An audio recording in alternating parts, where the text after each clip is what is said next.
Roads. Ah, Bilang iglesia, tayo rin ay isang organisasyon, isang covenant community. At maraming beses nag-uusap tayo ng malaliman, masinsinan. Pero minsan kailangan natin mag-usap bilang isang pamilya, yung mga bagay patungkol sa ating pamamahay, yung mga responsibilidad natin, yung mga bagay na katulad ng paano tayo namumuhay na magkakasama, kung sino ang mangunguna, maglilid sa atin. So, yan yung gusto natin na mapag-usapan sa ating Sunday School.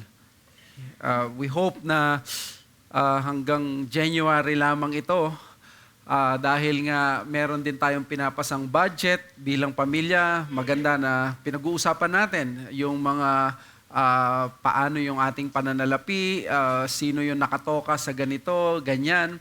Kaya mahalaga na naglalaan tayo ng mga araw sa Sunday School natin, panahon para sa Sunday School natin, na mapag-usapan ito. Ang kagustuhan natin ay tayo bilang isang Baptist Church na naniniwala sa congregational power or meron tayong kapangyarihan bilang congregation or congregational consent, ay informed ang ating consciences. Hindi ito boboto lamang tayo o kaya naman ay mag-a-approve lang tayo nang hindi natin ito masyadong naintindihan. Bilang pastor, trabaho ko na ipaunawa ang mga bagay na ito sa inyo, but of course, we know that if I will be successful in doing this, I really need your attention. I really need time to explain myself pagdating sa mga bagay na pinag-aaralan natin. Kaya dito sa ating pag-aaralan ngayon, dadako tayo sa isang mahalagang parte ng ating budget. At hindi lang budget, mayroon siya sa budget natin because the scriptures tell us na ito yung dapat nating gawin. And that is of course yung missions. Ang title is Baptist Theology Applied in Church Mission or Missions.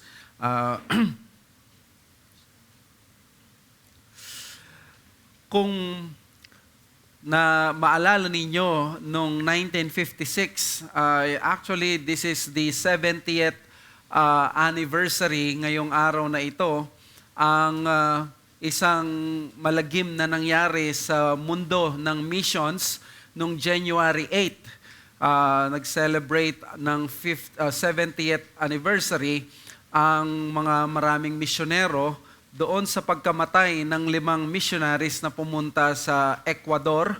Sila Jim Elliot, sila Roger U. Darian, sila Nate Saint, at yung 2 pa nilang kasama. 5 Amerikanong misyonero na pumunta doon sa Ecuador para i-evangelize ang mga Aucan Indian. Yung mga tribe people na hindi pumupunta sa sibilisasyon. On their first contact na pumunta sila doon, ay pinatay sila mismo ng mga tribesmen. And maraming mga tao ang nagulat sa nangyaring yon at maraming nag-isip na tapos na ang kanilang missionary work kahit hindi pa nagsisimula. Pero nagulat ang lahat nung ang mga asawa at mga anak ipinagpatuloy nila yung missionary work. At of course, para may pagpatuloy yon, kailangang patawarin mismo ng mga namatayan ang mga pumatay sa kanilang mga asawa at kanilang mga tatay. Nakaka-humble at nakakaiyak makita yung picture na yung isang tao o yung tribesman na pumatay mismo doon sa kanyang tatay, nakasama pa niya doon sa missionary work at kasama nilang sumasamba. Ang kapangyarihan talaga ng Ebanghelyo ay hindi mo pwedeng malimitahan ang Panginoong Hesus. Totoo ang kanyang kapangyarihan. Kaya naman, pagdating sa missionary work, kung ganito pala ka-powerful ang missionary work ng Panginoong Hesus, ang tanong ko ba't anong ginagawa natin kung hindi natin ito minamaximize sa ating mga sarili at sa ating mga iglesia? Kaya gusto ko na pag-aralan natin to at ma-emphasize kasama sa nakalagay ito sa ating budget dahil alam natin na napakahalaga nito. Baptist Theology Applied in Church Missions. Basahin natin ang sinasabi ng 3 John 5-7. Siguro kung nakita nyo yung church budget natin, ang laki ng budget natin for missions, well, it is in the spirit of scriptures na pagdating sa pagsuporta ng mission, sabi sa verse 5, Beloved, it is a faithful thing you do in all your efforts for these brothers, strangers as they are, who testified to your love before the church. You will do well to send them on their journey in a manner worthy of God, for they have gone out for the sake of the name, accepting nothing from the Gentiles. Nilinaw dyan na sila ay mga strangers, pero ang strangers dito hindi ibig sabihin na hindi kakilala na hindi mananampalataya. Sila ay mga Christians na nanggaling sa ibang church. Hindi sila katulad natin na ka-brother natin sa local church tapos sinusuportahan natin. Sabi niya, kahit sila ay hindi nyo kakilala personally, suportahan nyo sila at bigyan nyo sila ng kanilang baon to send them sa kanilang misyon on their journey in a manner worthy of God. At ang dahilan ni John ay because nagsakripisyo sila na humahayo sila alang-alang sa pangalan ng Panginoon at hindi sila tumatanggap mula sa mga hentil. So dito makikita natin ang isang simpleng text na nagsasabi na ang bahagi pala ng buhay natin bilang iglesia ay ang pagsuporta doon sa mga misyonero na kahit hindi natin sila kasama sa isang local church, ay ginagawa nila yung gawain ng Diyos. Kasama yan sa plano ng Diyos. Kung mapansin nyo at maalala, ang pinag-aralan natin last week ay yung Reformed Baptist polity. Ngayon naman, yung Baptist theology. Gusto nating ipagtugma at ipagdugtong yan. For example, ang Rebap polity, anong kinalaman niya pagdating sa church budget? And then, ngayon naman, ang Baptist theology, ano naman ang kinalaman niya pagdating sa missions? So, yan yung gusto natin na pag-aralan. Now, ang Reformed Baptist values, makikita natin sa eldership rule dapat, diaconal support, congregational consent. Kaya last week we said, paano na-apply ang Reformed Baptist polity sa eldership rule position natin? Well, makikita natin yan kapag ang elder or ang mga elders, sila yung nagro-rule even sa budget, pero huwag niyong isipin na nagro-rule sila na parang sila yung humahawak sa cash, sa pera. Hindi yun. Ang kanilang role is to biblically provide yung vision para sa iglesia sa taon na ito. Siyempre, bilang leader, bilang pastor, ikaw ang magsiset kung sinong masusunod sa limbawa, magkakaroon tayo ng conference. Ito yung mga projects na gusto natin. Ang vision yan ng elder dapat. At siyempre, kailangan biblically aligned. Dito naman papasok ang mga deacons. Sila yung magre-remind sa elder, pastor, mukhang hindi yata biblically aligned yung iyong vision. No? Kaya yung mga deacons, sila ang taga-suporta sa vision ng elder at sila rin ang magko-confirm na, yes, biblically aligned ito. Dapat magkaroon sila ng lakas na loob na sabihin na kung hindi ito biblically aligned kasi maaaring magkamali ang mga elders dahil wala namang perpekto sa atin. Now, sa elders, sila ay nagbibigay ng biblical vision, but at the same time, nagde-delegate sila ng work. Hindi sila yung gagawa ng nitty-gritty details ng budget. Lalo na pagdating sa pastoral remuneration, lahat ng may kinalaman sa suporta po sa akin financially ay hindi ko yun pinakikialaman. Ang mga deacons ang gumagawa nun. I have to admit na ina-approve yun ng elder. Siyempre, ipipresent. Paano mo bago i-present sa inyo, sa church. Pero sila ang mga nag-decide sa lahat ng mga bagay na yon, ina-approve ko. And then, yung mga deacons, sila yung magsusuporta at mag-execute ng vision ng elder. Wala silang separate na vision na ito yung gusto namin, wala kaming pakialam kung ito yung gusto mo, pero ito yung gusto namin. Hindi, dapat nag-uusap sila, isang team lamang sila. And then of course, hindi lamang yun sila, pati yung congregation kasama. The congregation role is to support their leaders actively with trust but not with blind loyalty, which means ang default setting dapat ng congregation ay matiwala sa kanilang mga leader. After all, kung pinagtitiwalaan mo yan sa kaluluwa mo, bakit on a regular basis hindi mo mapagkatiwalaan sa pananalapi? Siyempre, kung may issue, pwede mong i-bring up yon, pero under normal circumstances, we trust our leaders. We do not operate like the government na parang out of doubt. No, kailangan patunayan lagi ganito. But of course, dapat ang mga leaders, they operate with integrity and transparency. Now, sinabi ko rin na baka minsan kailangang i-reject ng congregation ang budget kung ito ay hindi naayon sa biblical priorities. Kasi meron tayong biblical priorities. No? Ano po yung biblical priorities natin? Number 1, yung ministry of the word. Number 2, yung missions. At number 3 ay yung benevolence. So ito yung tatlo na yung triumvirate sa church budgeting. Kailangan makikita natin to kung paanong sa Constitution ng Pilipinas nakalagay ang pinakamaraming allocation dapat ng budget ay ang Department of Education. Nakalagay yan sa Constitution. Kaya malaki ang problema ng mga nakaraang budget na nakalusot na malaki ang sa DPWH. At ngayon ay naitama na dahil nasa trilyon yung budget ng education. Ganito rin dapat ang gagawin natin pagdating sa ating iglesia. May mga priorities tayo. So ang budget process natin dapat idala tayo hindi lang sa mga wallets natin but also to our knees. Now, tingnan natin ngayon ang ating lesson, which is, of course, Baptist Theology Applied in Church Missions. Pinamagatan ko tong Baptist Calvinism as game changer in missions. Binigyan ko ng descriptive ang Calvinism that it was the Baptist Calvinistic movement ang naging game changer pagdating sa missionary work. Di ba, ang mga nag-reform mula sa Catholic Church ay mga German, si Luther, Swiss, itong si John Calvin. Pero yung mga English Calvinists, sila yung mga reform.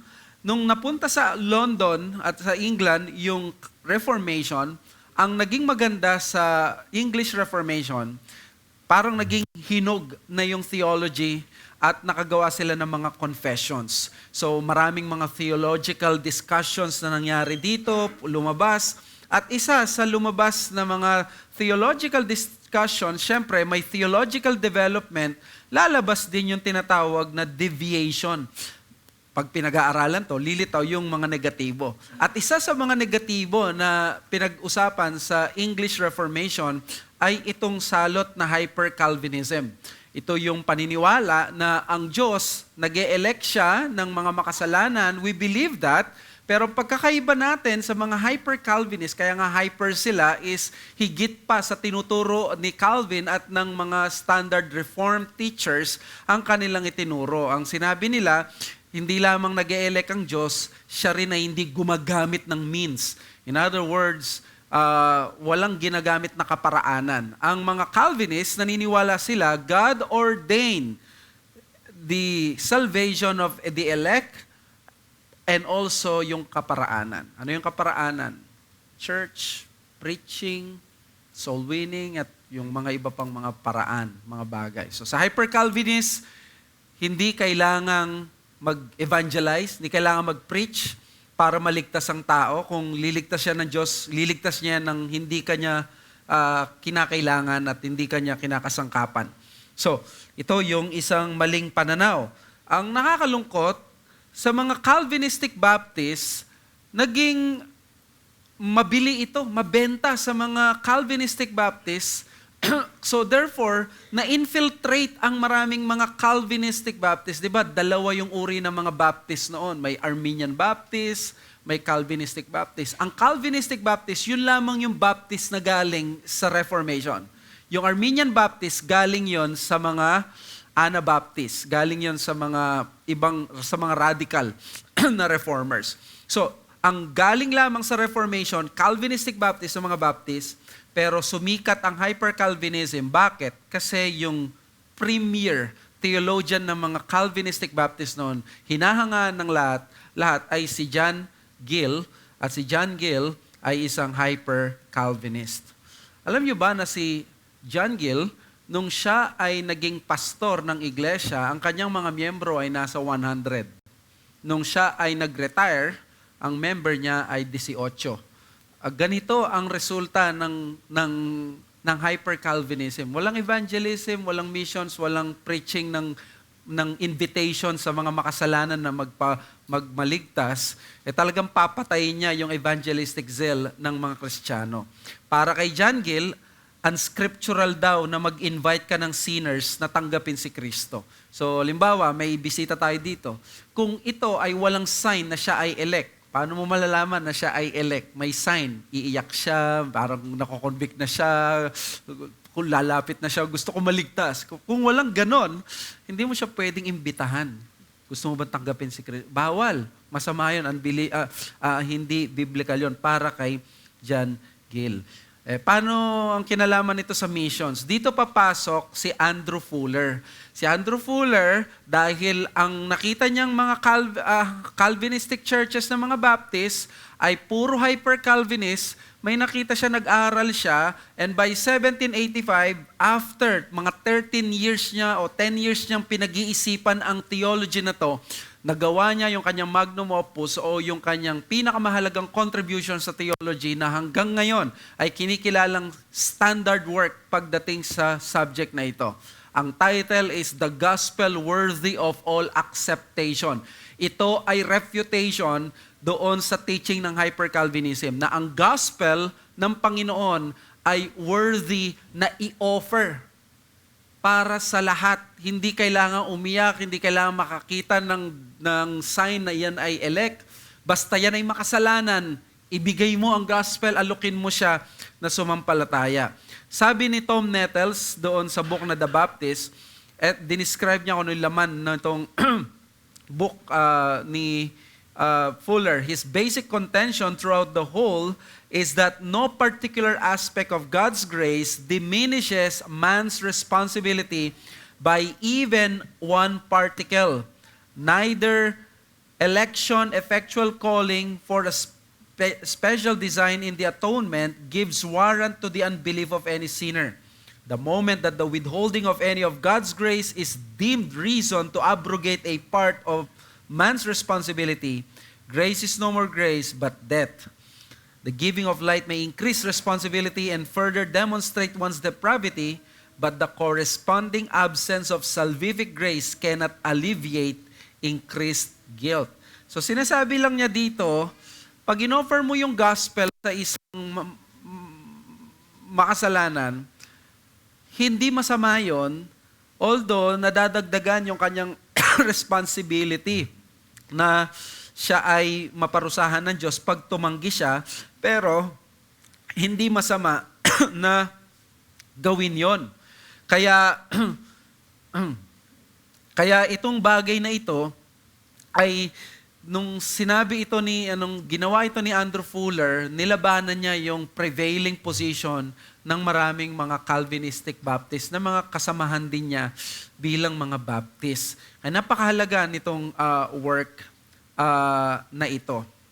So, ang argument niya, God's call for all men to repent is a sincere invitation regardless of election. So, para kay John Gill, ba't mo iaalok sa gospel, ang gospel sa taong ito, hindi mo nga alam kung siya ay elect. So parang si John Gill at yung mga hyper-Calvinists, takot sila na mapunta yung gospel sa wrong address. si Fuller, sabi niya, hindi, malinaw sa Bible. God has called all men everywhere. All men, tapos andun pa everywhere. All men to repent. So, papaano mo ipagbabangga yun? May inelect kang Diyos, di lahat maliligtas, pero all men. Para kay Andrew Fuller, sabi niya, hindi ko na problema yon. Ang sa akin, basta ang Diyos, sinabi niya, go to all the world, preach the gospel, tapos sinabi niya, all men everywhere, sincere ang invitation ng Panginoon. Kasi sa iba, parang inconsistent daw. Parang hindi sincere ang Panginoon. Hindi naman pala niya inelekto, tapos aalukin mo.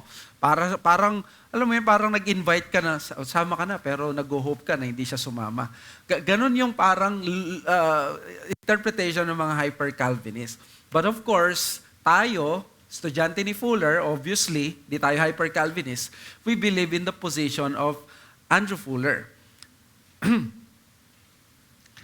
Doon sa Theological Journal ng GMA, nagsulat ako ng article doon, ang title, Theological and Missional. Ang contribution ko ito, The Baptist Vision of Andrew Fuller. Sinabi ko doon, so influential was this book that many began calling it Fullerism. He will later add some polemical works combating Socinianism and Sandemanianism. Fuller's gift in apologetics and theology earned him the title the Elephant of Kettering. Kettering is the place, parang San Simon. Even Charles Spurgeon considered him the greatest theologian, of his century. This was not an unsubstantiated observation since his own close friend, John Ryland Jr., described Fuller as perhaps the most judicious and able theological writer that ever belonged to our denomination.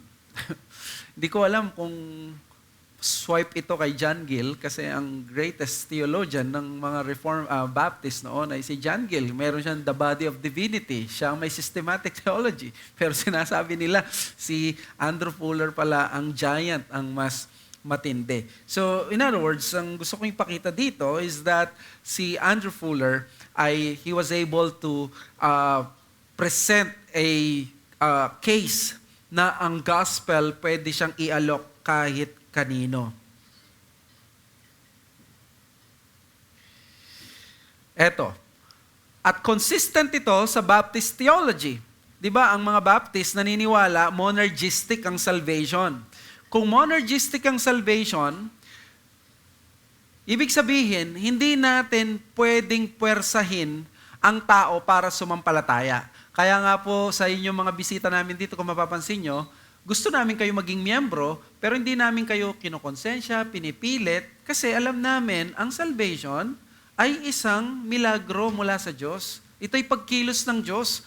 Kung ang tao ay wala pa sa kanyang, hindi pa bukal sa loob niya, hindi natin ito pwedeng mapipilit. Bakit ko ito sinasabi? Kasi, dahil sa posisyong ito ng mga Baptist na buo ang Amerika, ang Amerika ang kauna-unahang bansa na magkaroon sila ng kasunduan na walang state religion. In other words, sa Amerika, pwede kang maging citizen doon ng kahit ano ang iyong relihiyon. Noong unang panahon, kung ano ang relihiyon ng hari, yun din ang dapat maging mong relihiyon. Kung Katoliko yung hari, kailangan maging Katoliko, kaya pumunta ka sa Protestant lands. So sa Amerika, for the very first time, yung tinatawag nilang experiment na walang state religion at ang nag-push na magkaroon na walang state religion ay ang mga Baptist. Kasi nga, ito yung position eh. Ang position ng mga reform ng mga Baptist lalo na, hindi mo pwedeng puwersahin, pilitin ng tao maliligtas siya. Pagkilos siya ng Diyos at persuasion sa Kanya. Kaya, kasama ito sa pananaw ng mga Baptist na ang ating mga anak, bagamat pinagpala sila sa mga ibang mga kabataan sa mundong ipinanganak sa mundo, pero walang pangako sa kanila na sila ay otomatiko na bahagi ng ating covenant community. Sa isang Presbyterian church, ang anak mo, ibabaptize na nila agad. Kasi siya ay merong karapatang mabautismo based doon sa pananampalataya ng magulang. So considered na siyang part ng covenant community, ang baby ng believer. So, for example, si Isaac, no? Siya ba yung pinakabagong baby? Ang susunod, malapit na yan. Si Isang, yung baby nila. Pagkasilang, kung nasa Presbyterian church sila, ibabaptize na siya. Wiwisikan, tapos si baby, part na ng covenant community. Non-communicant sila, ibig sabihin, hindi sila nag-Lord Supper, pero part sila ng covenant community. Ang mga Baptist hindi ganon.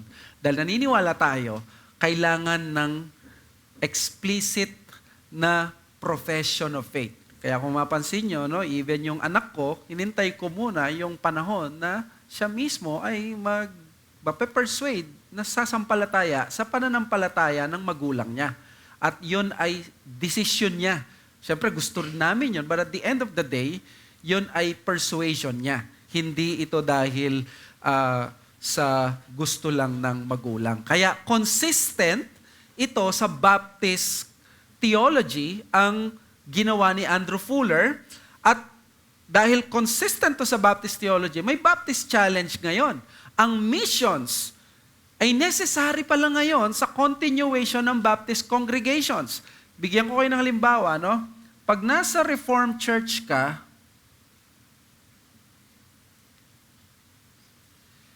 okay, so let's say magbigay tayo ng number. Sa isang Reformed Church, 50 ang members.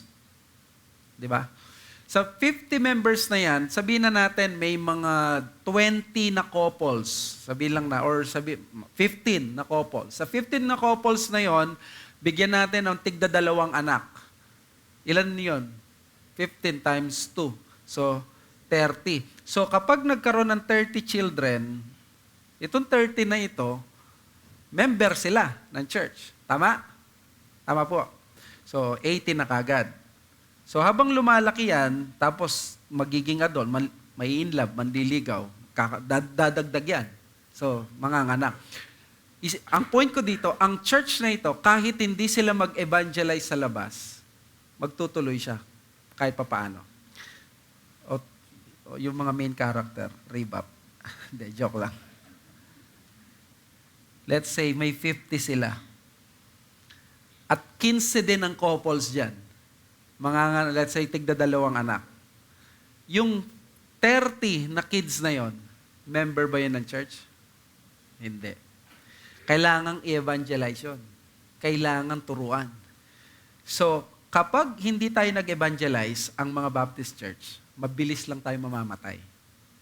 In other words, kung merong pinakakailangang mag-missionary work, mga Baptist. Kaya pala, sa kasaysayan ng Father of Modern Missions, Baptist, si William Carey, kaya pala marami sa mga Baptist ay mga nag-mission at mahilig mag-evangelize. Opo.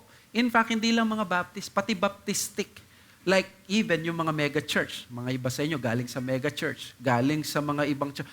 Hindi sila Baptist katulad na, pero Baptistic sila. In other words, ganito rin sila katulad natin. Mamamatay sila kung walang evangelism at walang missionary work. Kaya itong ating Baptist Challenge ay kailangan ipagsama natin sa missions. No? Pagdating sa mga anak natin, i-catechize yung mga anak para ma-evangelize sila.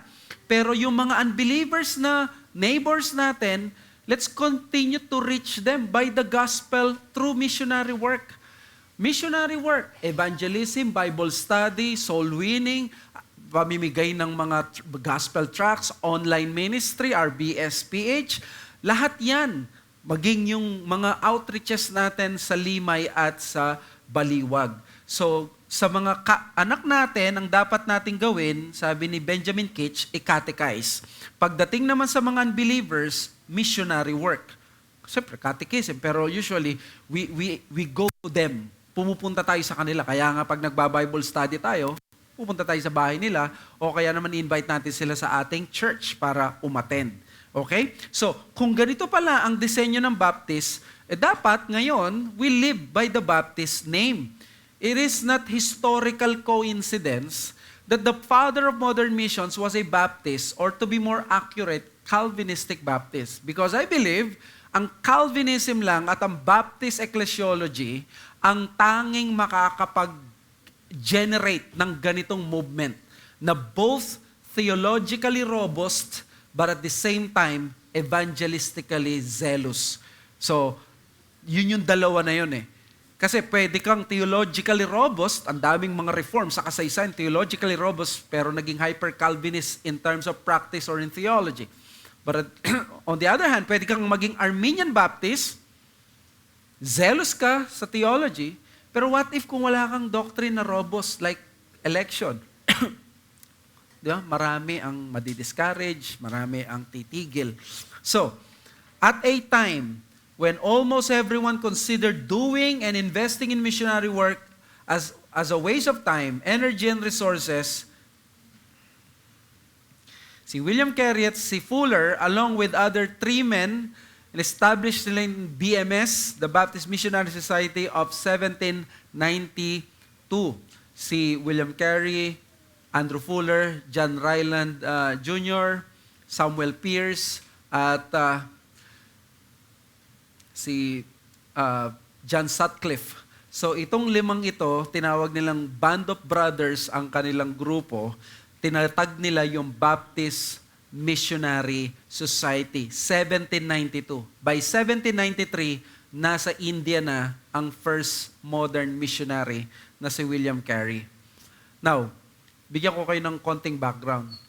Si William Carey ay nagsulat ng libro mula sa Isaiah 54 na sabi niya, di ba sabi, expect great things from God, attempt great things for God. Sabi niya, enlarge your tents. Parang sabi niya, pumunta tayo sa overseas. Nagtanong siya sa kaniyang mga leaders sa church na hyper-Calvinist ang mga leaders. Sabi ni William Carey, wala ba tayong gagawin para sa missionary work? Wala ba tayong gagawin na ganito? Tapos, nung na-convince niya yung mga tao, ng leaders niya, o sige, meron. Tapos, ang nangyari, dinelay lang pala ng mga leaders. Dahil hyper-Calvinist sila. Uso pa nga yung kanta nun na meron pa silang hymn na kung kailangan ng Diyos iligtas sila, manahimik ka lang sa sulok, ililigtas niya nang wala ka. Ganun ang parang lyrics nila. Nung nag-meeting uli, si William Carey sa church nila, halos sa sobrang galit niya, ay kinorner niya yung isang leader na nangako sa kanya. Sabi niya, wala na naman ba tayong gagawin? At dito, makikita mo si William Carey, bunga na siya ng Andrew Fullerism at sila ang magkakaibigan na nagtatag ng Baptist Missionary Society.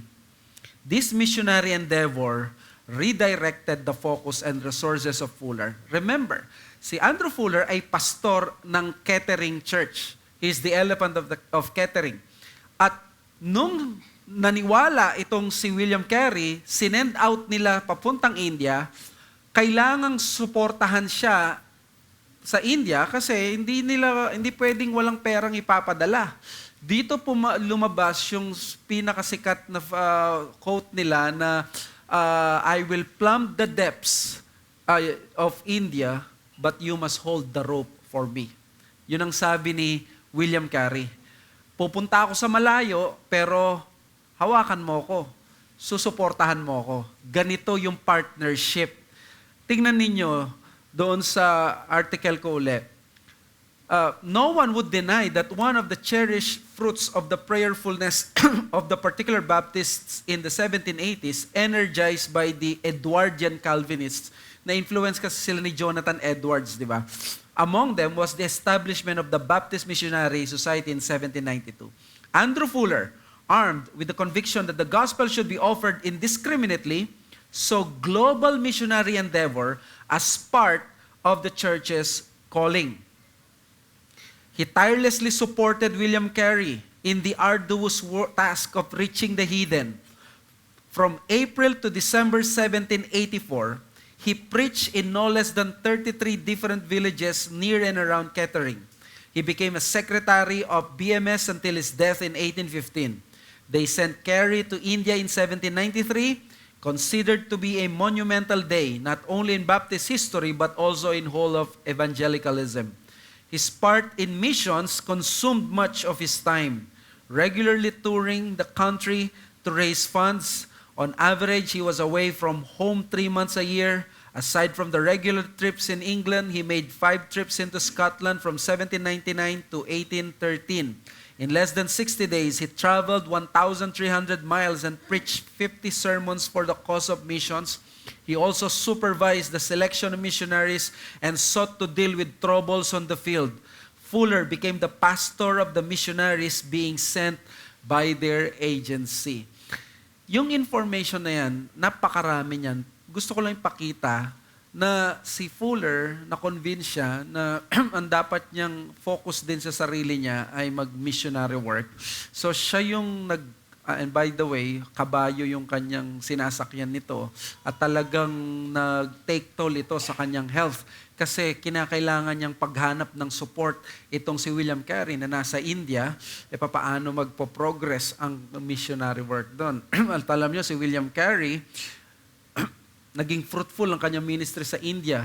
Nakuha niya yung first convert niya by the name of Krishna Pal after 7 years. After 7 years ng pagpapagal sa India, doon pa lang lumabas ang unang convert ng pero sinuportahan siya nitong si Andrew Fuller, pumupunta sa ibang churches, naghihingi ng support para sa kanya at iniba niya yung schedule niya. Ang gusto kong ipakita sa inyo dito, para mangyari ang missionary work, there must be sacrifices that need to be made. And after more than 200 years, mali ba yung ginawa nitong magkakaibigan sa BMS?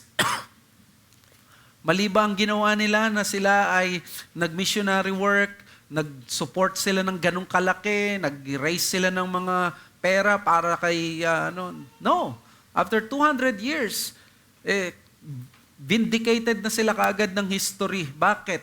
Walang isang tao ngayon na nag-e-exist na Kristiyano na kokontra sa ginawa ni William Carey.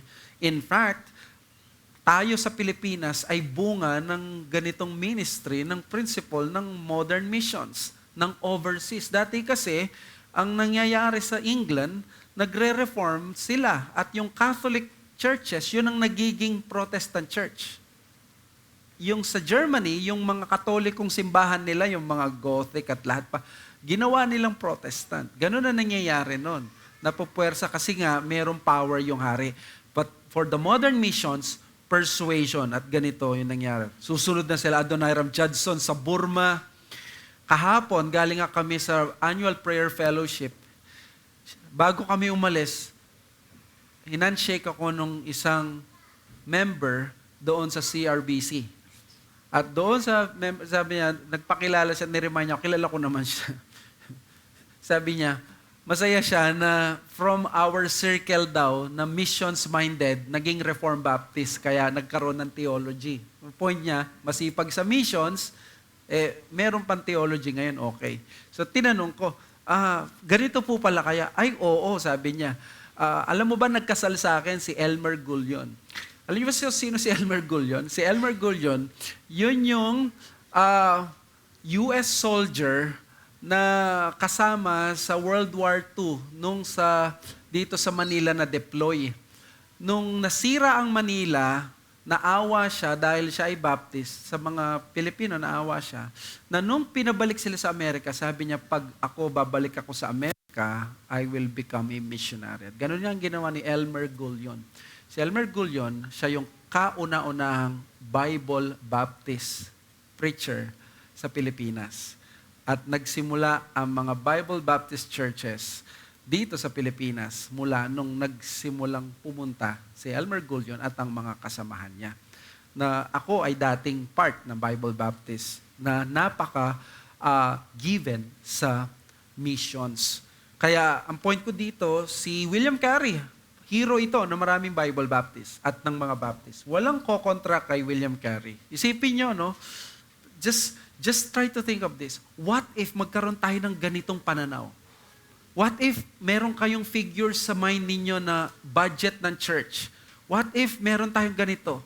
And then suddenly, instead of trying to spend yung money natin sa maraming mga bagay at ganito, i-pursue natin yung missionary work, wag natin pabayaan. Could you imagine kung how many fruits ang mangyayari na lalabas after 10, 50, 40 years, 50 years na sasabihin, ito yung mga naggaling sa SABC na mga churches. Ito yung mga churches na nabuo. So, sabi ni Piper sa book niyang Andrew Fuller's impact on history by the time Jesus returns may very well be far greater and different than it is now. My assessment at this point is that his primary impact on history has been the impetus that his life and thought gave to modern missions, specifically through the Baptist Missionary Society's sending of William Carey to India in 1793 with the support of Fuller, the Society's first secretary. That historical moment, the sending of William Carey and his team, marked the opening of the modern missionary movement. So anong dapat natin gawin? We have to continue the legacy, mga kapatid. How? Since it is a well-accepted fact that the Baptist movement is considered as a missionary movement, it's only right that Baptist churches continue Fuller's legacy. This is a shame because pag tinignan mo mga Baptist, mas maraming Armenian Baptist ang missionary-minded kaysa sa mga Calvinistic Baptist. Kung meron tayong heirs ng Fullerism, yan ay yung mga Calvinistic Baptist. Tayo yon, Reformed Baptist. Pero pagdating sa missions, mas given ang mga Armenian Baptist. Baka nga may embarrass tayo ang mga mega churches at yung mga churches na sabihin natin malabnaw ang theology, pero pagdating sa pagsuporta sa mga missions, sa mga tribesmen, tribes people, baka mas marami pa silang sinasakripisyo kaysa sa mga reform. This is a continuing area of reformation, palagay ko, not only in our church, but also sa lahat ng mga Reformed Baptists today. Ang kailangan dito, conscious effort ng reform evangelism or revive evangelism and missions. So both na maging evangelistic and at the same time, missionary-minded ang mga iglesia. At makikita nyo to, syempre, number one, pag nagkaroon ng budgeting. Makikita nyo, may budget ba tayo pagdating sa missions? Bigyan ko kayo ng encouraging item. May resurgence ngayon ng Reformed Baptist missionary work na nangyayari thanks to these people, ang Heart Cry Ministry ni Paul Washer, na sinusuportahan ang maraming mga Reformed Baptist pastors and missionaries na nakalink sa Valley View Baptist Church. Kahapon lamang kausap ko yung elder ng Valley View at kinwento niya yung kanyang pag-visit, pagkausap mismong kay Paul Washer at doon. At habang nakikinig ako, sobrang humbling, napaka-simple daw nung tao, pero pagdating sa missions talagang on fire. There was a time na kinuwento niya na, sabi niya, sa Mindanao, maraming mga reforming pastors, pero ang maganda sa kanila, marunong silang umintindi ng English. Ang kulang lang sa kanila mga materials dahil mamahal ang mga ano.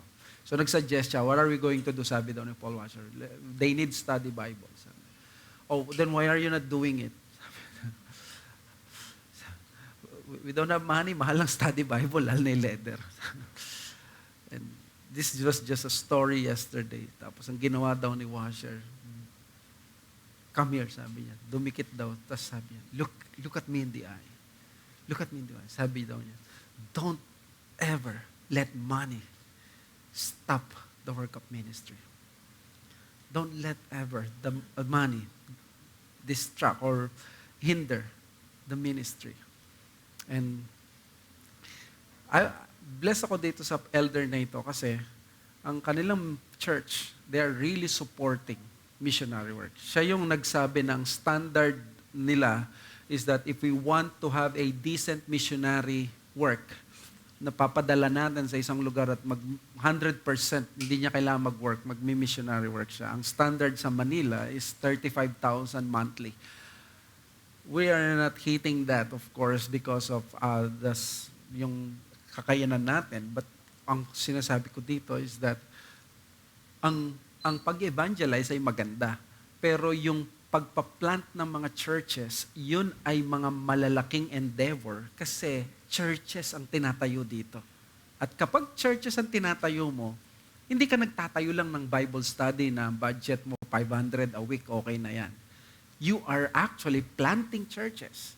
At yun ang gusto natin gawin. So, point here is that missionary work can be actively pursued in Reformed Baptist churches today if it is consciously taught in the pulpit and supported by the funds in the church. So tingin ko ito yan. Tinuturo ba sa pulpit at lilitaw ba sa funds ng mga churches? So number one, taught in the pulpit of the church. We must reclaim the primacy of Great Commission in the Reformed pulpit. We must support benevolence ministry, thank God, but not to the neglect of the more important work of missions. After all, if we will give mas malaking amount sa benevolence, parang sinasabi natin na social ng alleviation ng gospel ministry ng Panginoon. We believe kailangan natin tumulong sa mga mahihirap.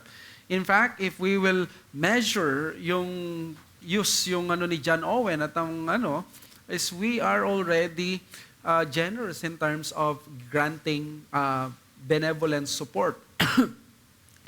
Usually, nagkakaroon ng benevolent support ang mga ibang churches when need arises. Ang regular support na makikita natin is missions. Kasi may tao sa labas. At yun ang ginagawa niya, nag-evangelize lang siya. Nag-evangelize. Kapag sa benevolence is other churches use the principle when need arises. But of course, we want to be more generous. We want to give more as much as we can sa mga kapatiran natin. We continue to apply the principle that when need arises, and as much as possible kung kaya natin, regular na support. But it will pain me as a pastor kung ang missions ay mapapabayaan. Missions is more important than giving money to the poor. After all, kung mas importante ang pagbibigay ng pera sa poor, ang utos ng Panginoon sa atin, magtayo tayo ng mga NGOs or ng mga organizations that help yung mga relief goods na bibigay. But you see, the church, according sa Matthew 28, 19 to 20, the Great Commission tells us we should prioritize ang funding ng missionary work. That's it. And dito gusto kong pasalamatan ng Diyos sa mga Armenian churches dahil sila yung mas nakikitaan natin ng maraming ganitong sacrifices. At sana, hindi naman necessarily na parang kasalanan agad ng mga reform. For sure, may mga reasons sa mga reform. Unang reason, hindi nagre-resort ang maraming reform churches sa mga manipulative tactics to raise funds. Alam naman natin sa mga churches na Armenian, marami dyan, di ba, para masupport ito, ang daming paiyakin, ang daming kokonsensyahin. Hindi natin gagawin yon, of course. Kaya isa rin yon sa katotohanan talaga. Pero sabi ni Chad Vegas and Alex Kochman sa Missions by the Book, the Great Commissions is the responsibility of local churches. The church at Antioch sent the 5 first missionaries.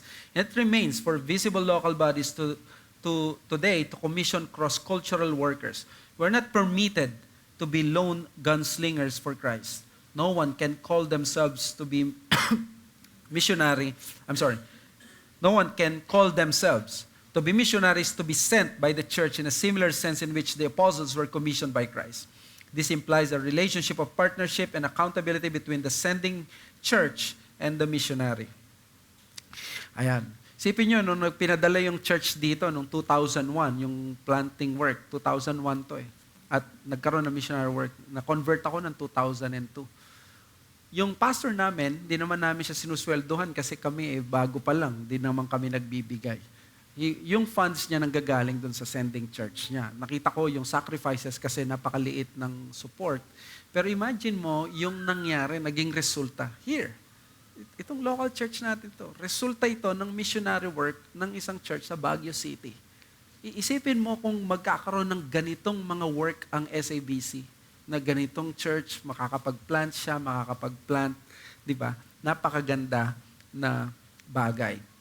And then supported by the funds of the church. So hindi lang dapat sa pulpit ipangaral, after the ministry of the word, we must insist on the faithful and regular support for missionary work.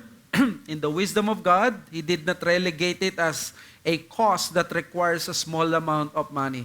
Salamat naman ng missions, hindi siya, alam mo yan, konting halaga lang, na parang halimbawa, pang rehistro ng sasakyan once a year, parang ganon. Hindi eh. nagde-demand ng greater budget ang missionary work dahil ang gumagawa ng missionary work, sabi ng 1 Corinthians 4:7, ay mga jars made of clay. In other words, mga tao, may mga pamilya. Sila yung magsusurrender ng buhay at susuportahan natin sila para yung makapag-focus sila sa missionary work, yung hindi natin maabot na ibang lugar, sila yung gagawa nun. Kaya yung missions demands greater budget because of the greatness of the cause. Napakaganda ng cause na ito. We cannot support a missionary with few hundreds of pesos. We need faithfulness and a deep love for the missionary work of Christ para makapagpadala tayo ng ganong missionary na mabubuhay siya on a monthly basis para maituloy niya ito. Sabi uli ng Missions by the Book, without God blazing at the center, missions becomes a hollow, man-centered activity for the general social good. This kind of missions work does not save men from eternal condemnation. It is not motivated by worship of God, nor does it lead to the worship of God. It is a secular humanitarian effort akin to the Peace Corps or a United Nations program. But true Christian missions is radically God-centered, springing from and leading to worship of our triune God. Yung isa sa pinaka-famous line ni John Piper sa missions, you know what? Missions does not exist. Worship does not exist. Missions exist because worship does not. Ang aim daw, ang most important is worship. Kaya nga nag-exist ang missions kasi gusto nating turuan yung mga hindi pa nagwo-worship na mag-worship sa triune God. Gusto natin sila na katulad natin sumasamba tayo every Lord's Day.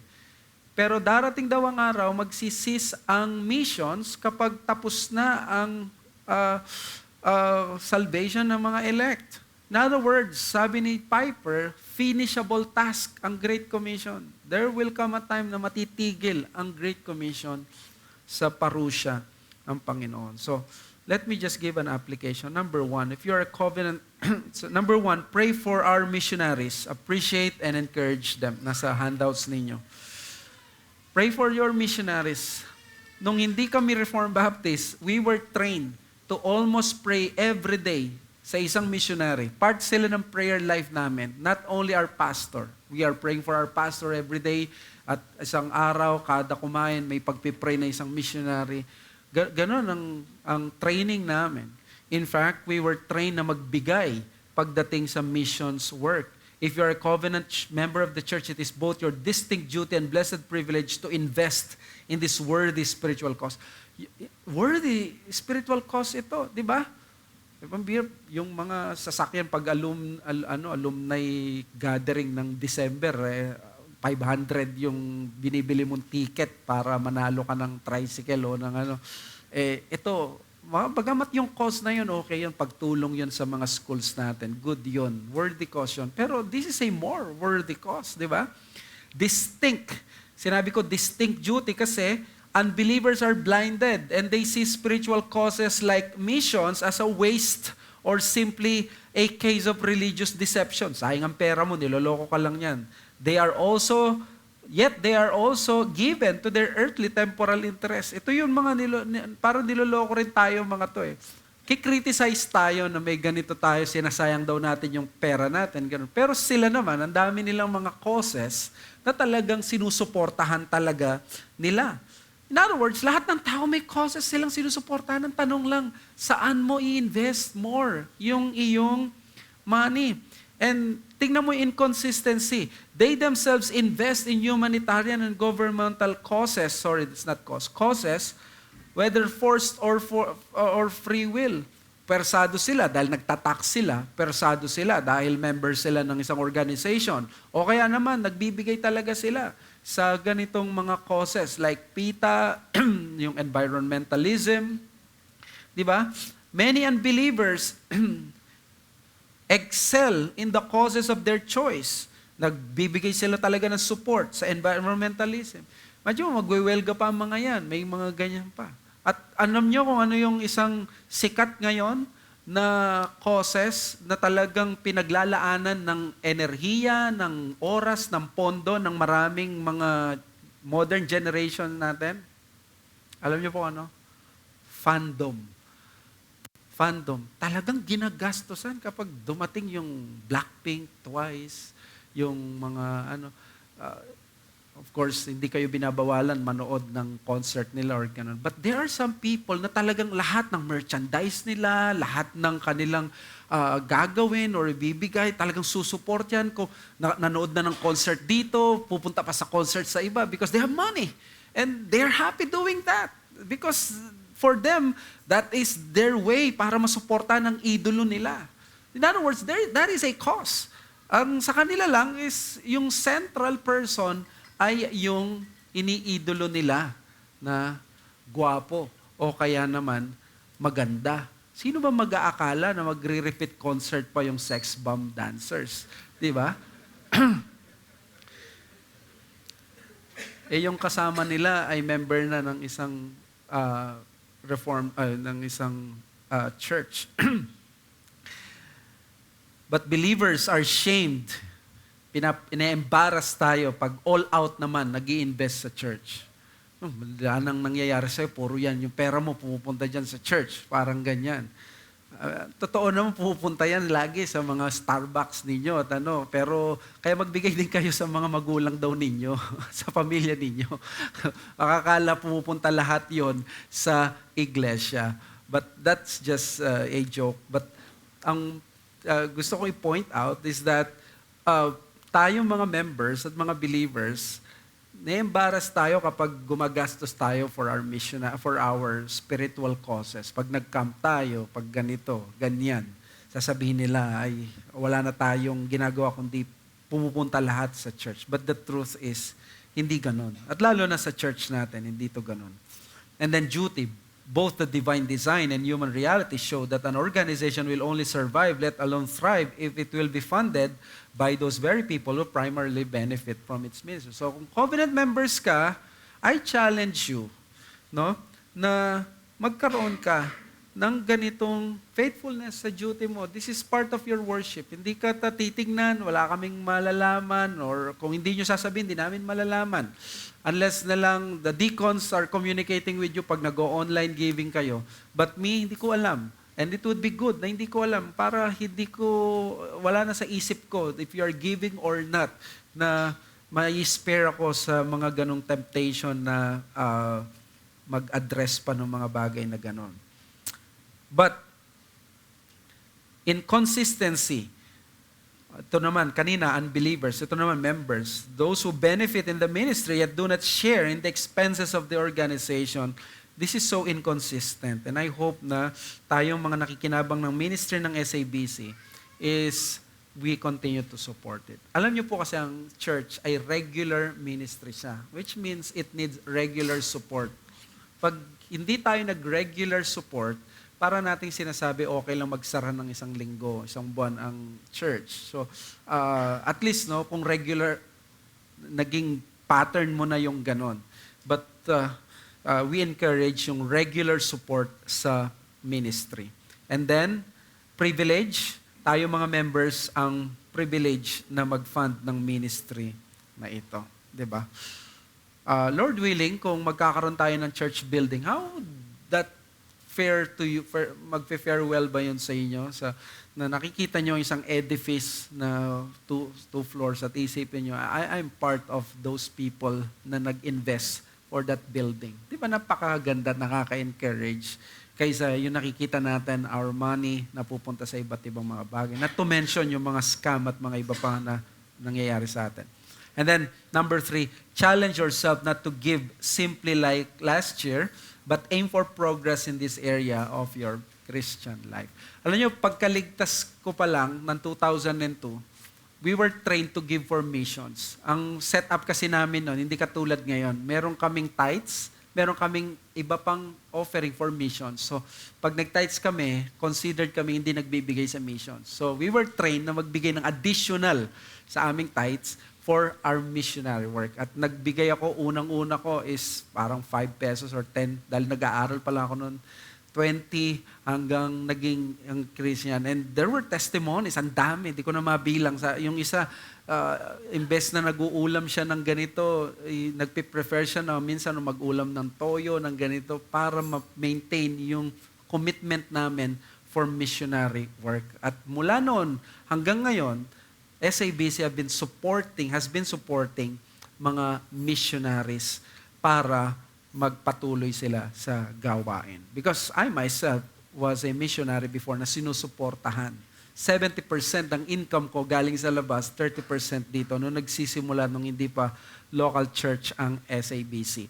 So therefore, we truly understand this. At natutunan ko to kay kay James Dunlop, doon sa 9 Marks book about budgeting.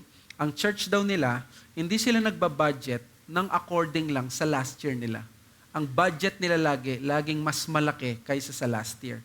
Kasi kung papaanong lalaki yung needs mo next year dahil lumalaki yung mga anak mo, dapat stretch mo din ang faith mo at yung iglesia mo na magkakaroon kayo ng mga mas malalaking expenses. Siyempre, hindi sobrang laki, pero dapat ay may ganong progress. We will not be content na ito yung nagawa natin last year, ay ganon.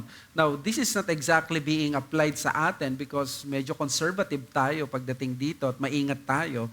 Pero ang challenge siguro sa atin dito is if you are an individual Christian here, huwag kang makontento sa binibigay mo lang last year. Mag-invest ka, try to flex ng konti yung muscle mo, try mong dagdagan, try mo na ganito or magdagdag ka sa mga causes na sinusuportahan mo kahit na sa papaanong paraan. Okay? So I hope na naging blessing ito sa atin to consider yung missions. And napag-aralan natin yung Ministry of the Word, missions. We hope yung benevolence din. Let's pray. Father, we thank you sa aming natutunan and we pray na magdulot ito ng magandang challenge sa amin na mahalin namin ang missionary work at mga missionaries din na sinusuportahan namin at idala mo pa sa amin ang mga missionaries na pwede naming matulungan balang araw as you provide our needs. Lord, make us a generous people at mamaya sa pag-aaral at pag-open forum namin, ng feedback namin, ay mag-unite kami ng hangarin namin is papaano kami mas lalong makakapagbigay at makakapag-serve sa mga causes na ito instead of holding back in a way na hindi na naayon sa iyong kalooban. Tulungan mo kami na maging wise, may prudence, but at the same time na hindi takot maging generous at mag-exercise ng faith sa tamang paraan. Salamat, Lord. Ito po ang aming samot dalangin sa pangalan ng Panginoong Yesus. Amen. You have some questions? Mabilis. Tatay Peter.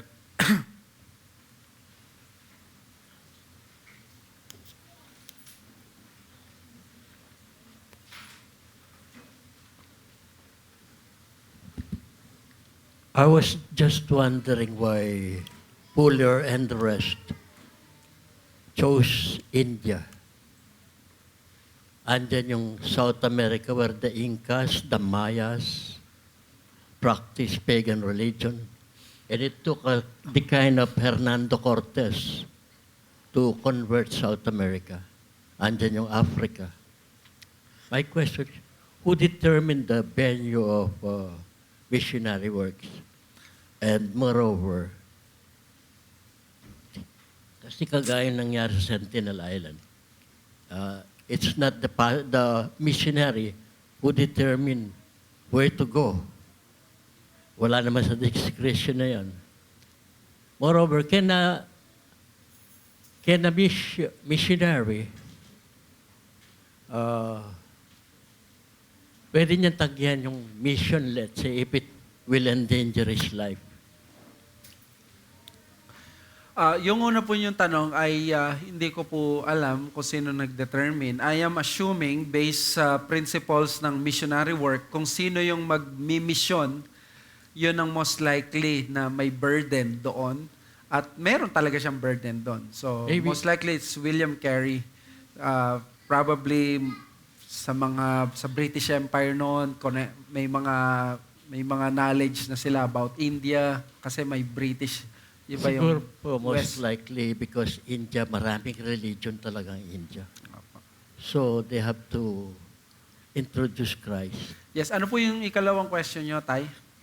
Can a missionary,